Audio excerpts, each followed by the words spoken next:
그리스도인의 결혼에 대한 문제입니다. 본문은 처음부터 잘못되어 이해되는 그러한 본문입니다. 남자가 여자를 가까이 아니함이 좋다라는 단락은 인용된 표제어입니다. 바울의 주장하는 의견이 아니라 당시 금욕주의자들의 표현을 인용한 것입니다.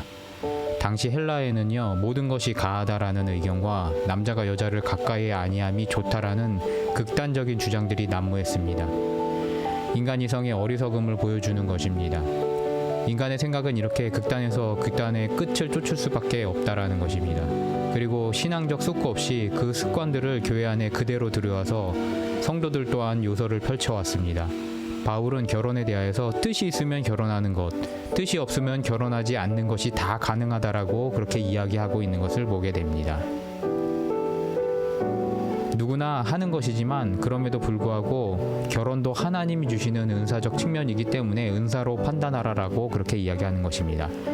그러나 은사적 혹은 재능적 고려 없이 어떤 사회적 분위기나 유행을 따르다가 그 틈에 인간의 본능을 자극하는 사단의 모략에 빠지지 않기 위하여서 현명하게 은사적으로 판단할 것을 명령하고 계십니다.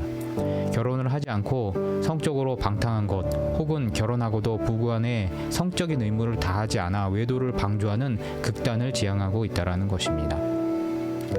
잠시간의 신앙의 유익을 위하여서요, 방을 따로 쓰는 것은 또한 가능하다라고 이야기합니다. 그런데 이것조차도요, 랍비들은 최대 1주에서 2주를 이야기하고요, 칼빈 선생님의 경우에는 절체절명의 기도 상황이 아니고는 남용하지 말라라고 그렇게 이야기합니다.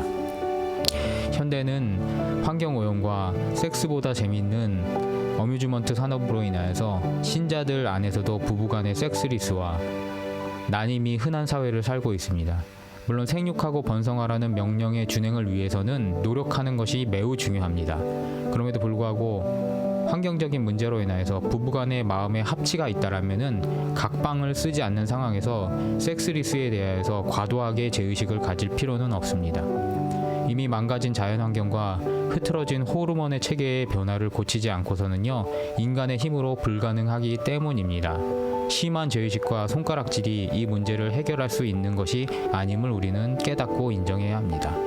그리고요, 이러한 면에서 그리스도인은요, 타락으로 파괴된 자연환경의 회복을 위해서 더욱 노력하고 우리 후세가 다시 회복하고 생육하여서 번성하는 것이 어렵지 않도록 노력하는 것이 더 중요하다라는 것입니다.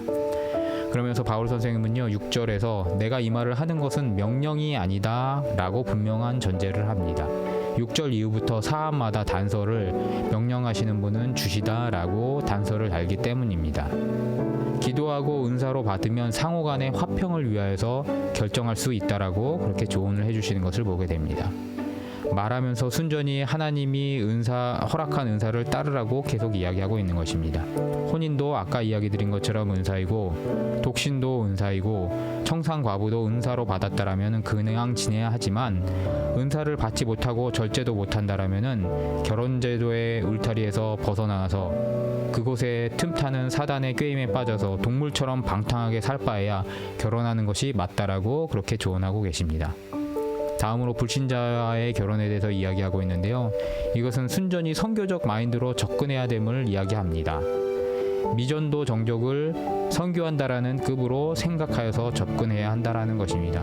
그래서 숙고하고 기도하며 접근해야 할 것입니다. 만약에 육신적 매력 때문에 결혼하고 내가 변화시키겠다, 나의 매력에 반하게 만들겠다라는 그런 허상은 버려야 한다라는 것입니다. 교제하는 시점에 이 사람이 내 육체와 미와 전 인격을 좋아하기 때문에 그것을 위하여서 마음을 바꿔 먹을 것이다 라는 헛된 허상도 버려야 합니다. 종족 본능의 번식의 본능이 신앙의 본능으로 절대 바뀌지 않는다라는 것입니다. 인간의 육체는요, 늙고요, 실증나고 성격은 금방 드러나고 결국에 우리가 영위하는 결혼 상황은 그것을 인지하면서 서로 간에 굽혀가는 살아가는 것이 결혼인 것을 우리는 알고 있습니다. 그런데 결혼 전에 이것을 알지 못하기 때문에 불신자와 결혼하는 것을 쉽게 착각한다라는 것입니다. 그리스도인 자녀에게요, 이것을 꼭 잘 교육시켜야 하고요. 그럼에도 불구하고 믿지 않는 배우자와 살다가 그들이 박해하고 쫓아내고 갈리기 원하면은 화평하기 원하여서 끝까지 노력해야지만 갈리는 것은 어쩔 수 없다라고 교훈합니다. 그런데 믿지 않는 배우자가요, 자신을 사랑하고 함께하려는 의지가 있다면 끝까지 함께하라고 이야기하고 계십니다. 이것을 통해서 그의 영혼을 구원할 수 있는 좋은 기회이기 때문에 놓치지 말라는 것입니다. 배우자가 신자들에 대해서 열린 자세가 있다라면은 사랑이 있다라는 것만으로도 구원으로 인도하는 문이 반쯤은 열린 것이기 때문입니다. 사랑하는 성도 여러분, 신자의 경건함이 불신자 가족의 불경건함보다 강력합니다. 그것을 믿고 기도로 나아가시는 하루 되시기를 주님으로 축복하면서 오늘 말씀을 마치도록 하겠습니다.